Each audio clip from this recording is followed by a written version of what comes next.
Holden's mind shifted on most of the questions. More food, more drink, more sleep, more sex, any sex. He was aware of a deep and oceanic cavern of want in his belly. Something that was like hunger or thirst, exhaustion or lust, but that wouldn't be satisfied. He didn't have words for it, except that it left him quick to anger and despair. Lingering behind it all, the fear that he wouldn't ever have his crew back on his ship made him feel gut-punched. And then the word for it came. He was homesick. And the Rocinante, wonderful as she was, wasn't home unless Alex, Amos, and Naomi were in her. He wondered how long the feeling would last if they never came back. How long he'd wait for them, even once he knew they wouldn't return.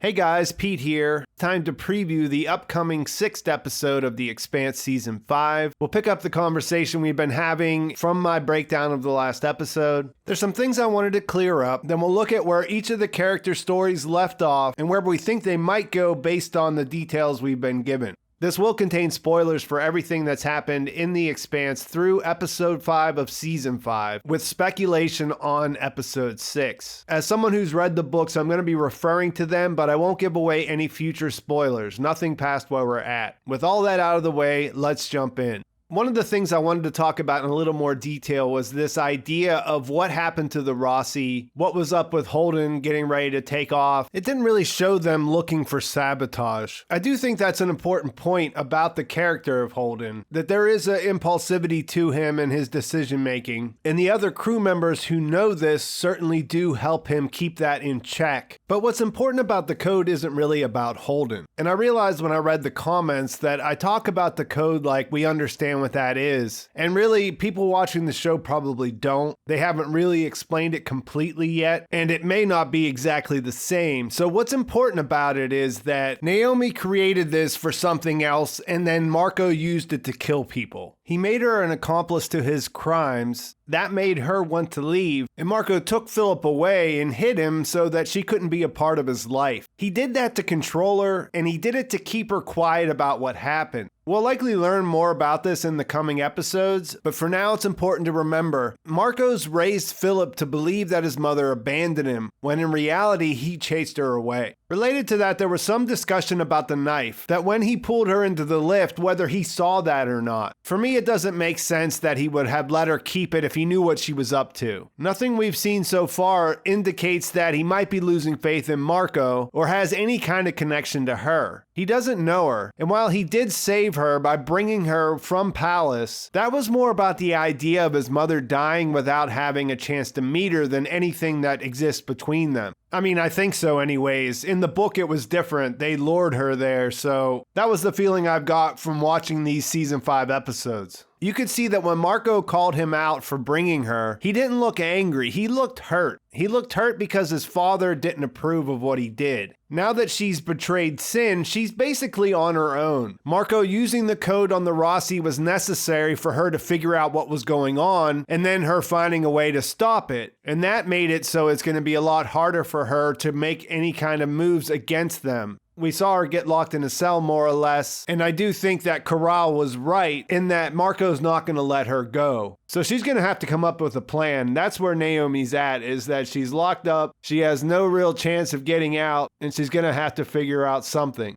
Holden's situation is sort of a question mark. I kind of feel like we won't see much with him in the next couple episodes. He'll be slowed down because of the code. They'll have to check the Roci and fix it. Compared to the books, it's kind of backwards how it happened. That's why I think maybe we might not see much happen with him. There is a possibility that something will come up with Monica or just the general aftermath of Fred's passing on Tycho, but I'm not really sure. The main thing with Holden is that he's stuck there, and we saw a little bit of this in the last episode where he can't even reach anybody during this crisis. In the excerpt I read, he gets that feeling about he doesn't know if he's going to see his crew again, and it's a difficult situation because he's the kind of guy who likes to go out and do something, and where he's at now, there's nothing he can do.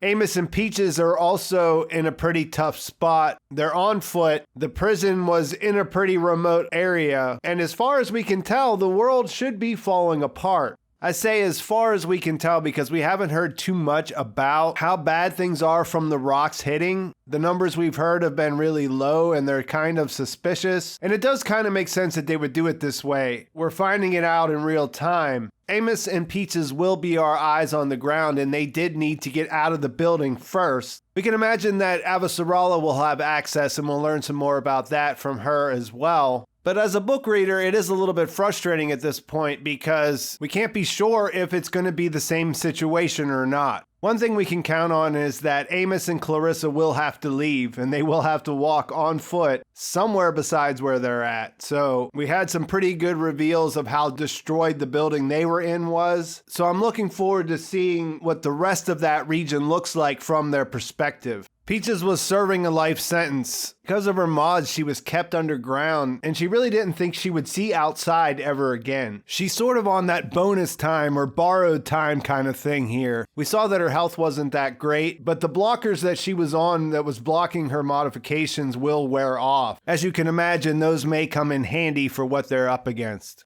Alex and Bobbie were able to survive the attack. They made it out of the high-speed chase. They were being chased down by a torpedo. They dumped core, and they were able to destroy that. They could be in a bad spot if the ship that was following them figured out what happened. They would know that they're temporarily like a sitting duck. They're not completely stranded, though. Basically, when you dump core, you're venting all the energy that's built up inside the fusion reactor. As long as you have more fuel, you can start it back up, but that takes time. Ty Frank confirmed this on the after show podcast that he does with Wes Chatham. So it's not like they're stuck out there in space for good, but they will have a little bit of downtime until they can escape. This probably means that they won't be able to see where the Free Navy goes next, and it will be interesting to see what their plan is after this. They said that the Barkeith was burning away from the sun. That means that Sauveterre probably will get away. No one will be able to track him immediately. So we'll have to wait and see what Bobbie and Alex's plan is from there.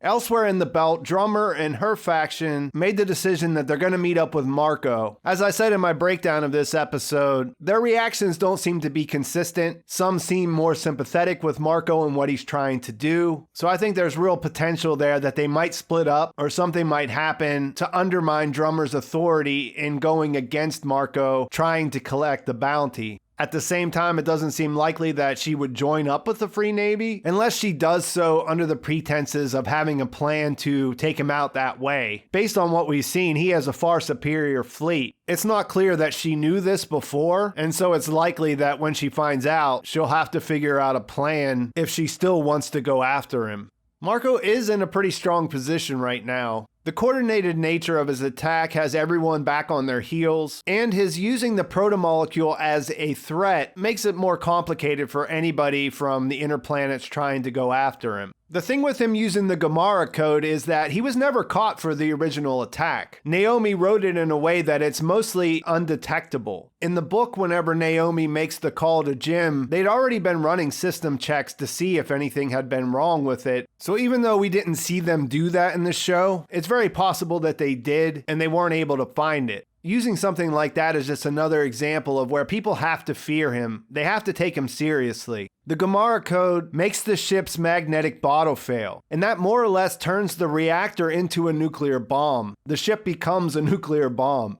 That was why it was so crazy to see Sakai double down when she was locked in the cell. She knew the ship was going to blow up. It was going to take a big part of the station with it, and it was probably going to take her out as well. That's the kind of threat that makes all the stations feel unsafe. And now Belters are going to have to decide if they're going to fall in line behind the Free Navy or not.